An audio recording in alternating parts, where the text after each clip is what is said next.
Family disowned me 7 years later, they want me back. Hello everyone. A few months ago a story was posted by SCL31123 and read by Mark. Love you Mark, it brought back my traumatic past. And for months my wife and therapist have been telling me to just post it on Reddit to share my story. My story may be rare, but there are others out there who may need to hear they are not alone and it can get better. So I decided to finally share my past. Please forgive me for the fast storytelling and grammar, as this topic still holds darkness in my head and I just want to get this out. Let's go back 15 years ago. I, 20am at the time, was starting my final year in college and was getting myself ready to go on to business school or law school. I was on the baseball team, I had a high GPA, I had great parents and an extended family filled with business and law-minded people, and life was good. After baseball practice I checked my phone and it was loaded with like hundreds of missed calls and text messages ranging from "pick up now" and "you monster." I of course was confused as hell and maybe thought it was a family prank. I walk outside to call my mother, and as she picked up screaming, my uncle appeared out of nowhere and sucker punched me in the face screaming he is gonna kill me. I fell right to the ground with my nose bleeding like a hose.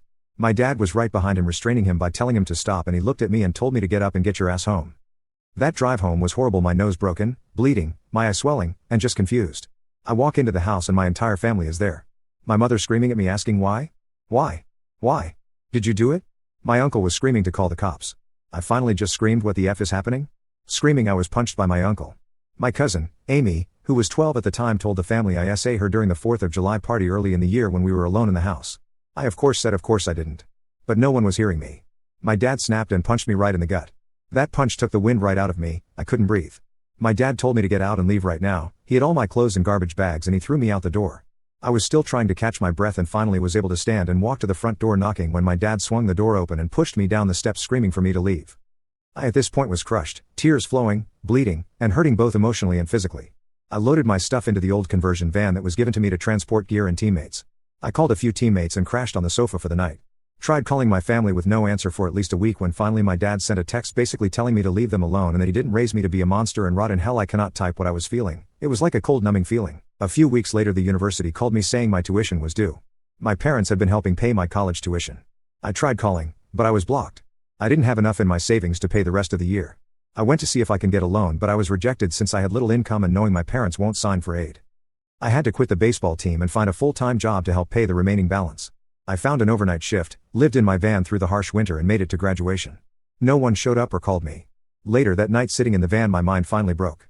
I broke down hard and bought multiple bottles of whiskey and went into the darkest place I've ever been.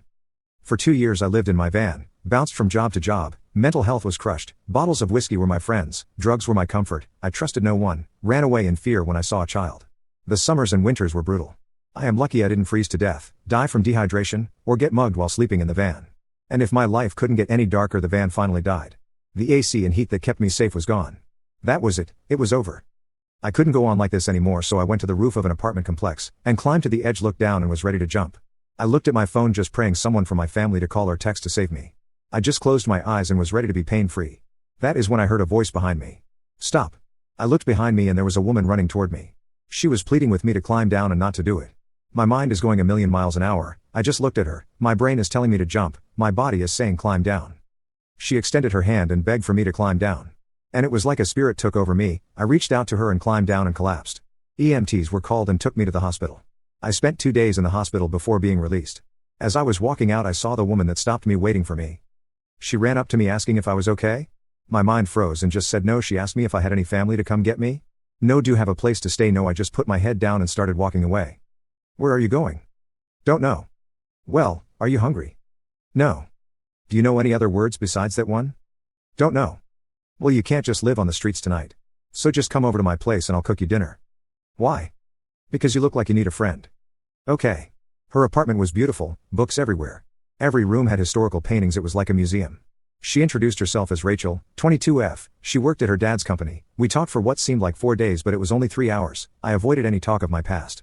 I stayed with her for 3 weeks as she helped me get a job at her father's company as a front desk worker. I gave up drinking during that time, and went cold turkey on the drugs. Rachel drove me to work every day, made me breakfast and dinner. We spent a lot of time together in those 3 weeks. I started looking for my own place, telling her she has done enough.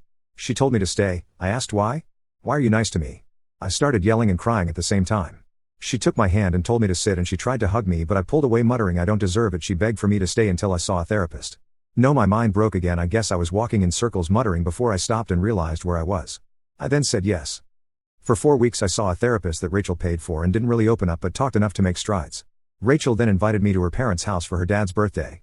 The party was filled with Rachel's family, the memories of that night racing through my head. I just sat alone most of the time drinking water and finding ways to hide in the bathroom. When we all sat down in the family room, the family kept asking me about my family, my past over and over and over and over again. I snapped. They disowned me for my cousin, which I did not do.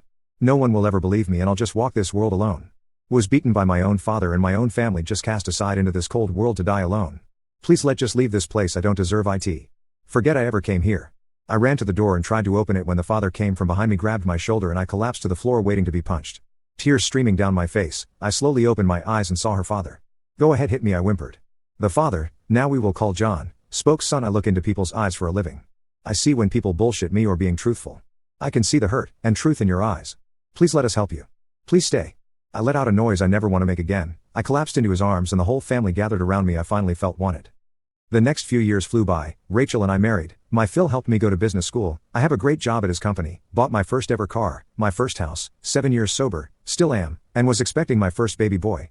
I was in therapy twice a week, twice a month now. It felt like life was letting me be free.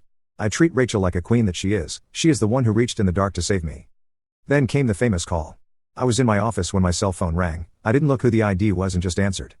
Hello, Op here. Oh my god, Op. Who is this? It's Mom. Fuck off. I hung up the phone and nearly threw it. The thoughts were racing, I couldn't control it. The phone rang again. I sent it to voicemail. I called Rachel and she drove to my office and she was able to calm me down. My phone was blowing up with calls and texts. I had to shut my phone off. But that night I had to turn it back on, and there they were, the texts and calls like last time. This time it was, call us please. I am sorry, forgive me, but it was a message from my mother that froze me. I deleted the message, but it basically went, please answer the phone, we need to speak and see you. We have always loved you and always prayed for you. Amy, 19F at this point, came forward and told the truth about what happened all those years ago. We are so angry with her and want to make it right. We just wanted to protect her since she was just a kid and thought we were doing right. Please call us. To make it short, after 2 weeks of thought and seeing my therapist every day, I decided I needed to see my parents. I texted the time, the place, and to come alone, no other family members. I wrote down every question I needed to know. My wife and I practiced talking so I could stay calm during the talk, and a plan so if I lost my temper she could quickly get me out of the situation and in place of peace. The day we met at a coffee shop, my mom and dad ran up to me, arms open, and my wife stood in the way and told them no hugs, please sit. My wife ordered me a Coke and ice to chew on while they talked, and held my leg as I began to speak. I began. Why? They explained a few weeks ago Amy called a family meeting and confessed that she lied about what happened to her. She was young and stupid, and just wanted attention and love from family members and strangers. She got to go to Disney World, Europe, big parties, new car, money, etc. She lived a luxurious life while I lived in hell. And over the past year all the fake stories of false allegations and what happens to people who are falsely accused scared her and quickly thought of me, and wanted to find me, but knew that meant telling the truth. Why wasn't I allowed to tell my side? They were running on pure emotion and just wanted to be there for her and her parents. My father apologized for hitting me. He was just so angry at the situation and took his anger out on me and shoved me away when I tried to come back. That's when I dropped the pipe bomb. Do you remember it all? I wasn't even at the fourth party. I was playing baseball in another state. Their faces froze and went white. My mom nearly threw up. My dad telling me no, you were there, ! Right? I showed them a picture of me and my friends of the day. And second, why was my college tuition canceled along with my meal plans? My mom looked puzzled and asked, no, we kept that for you. My dad froze again. I wanted to support my brother. He explained the money that was meant for my school and food he gave to his brother. That is why they went on all those trips and got new cars. My mom screamed. I explained everything above. My mom begged for me to stop talking. My dad looked broken. I explained in detail what my life has become, all my issues and fears of life. I explained how I had to drop out of baseball to find a job. It broke them. People around us seemed to hear this conversation and were giving them the evil eye. I finally asked, so, what is her punishment going to be? She has to apologize. And? She will make it up to you. How? I don't know. How about she lives in a van for 2 years? Or gets disowned? Make a public announcement? Or better yet, how she pays back all the money that was for school and food, or sends us to Disney World, Europe, and buys us new cars? She can't do that? Why? She has her whole life ahead of her, we can't destroy it. She destroyed mine. No, that is diff. What? Say it? No, please stop. Oh, I get it. It is well okay to destroy a life, but when it is time to pay the piper, she gets the worst punishment of all. That was bad, Missy. No, don't do that again. Now let's go get ice cream, right? That was the convo, right? I was done, I had my piece. I stood up and said, you lost your son 7 years ago, he is gone, move on, forget about him and enjoy your life. Since you already did it for 7 years without him. Mom, Dad, goodbye. My wife and I walked out, leaving them at the table in tears. I haven't seen them since. I get phone calls and messages from time to time wishing me well, blah blah blah. From what I've seen on Facebook, Amy went to college but had to pay for it herself with no loans or backing. Her fancy car was taken away and was given a beater car from the 1990s. To be honest, that isn't enough, but I do not care. Maybe someday I will see her and them again, but not now. I still have a lot of healing to do.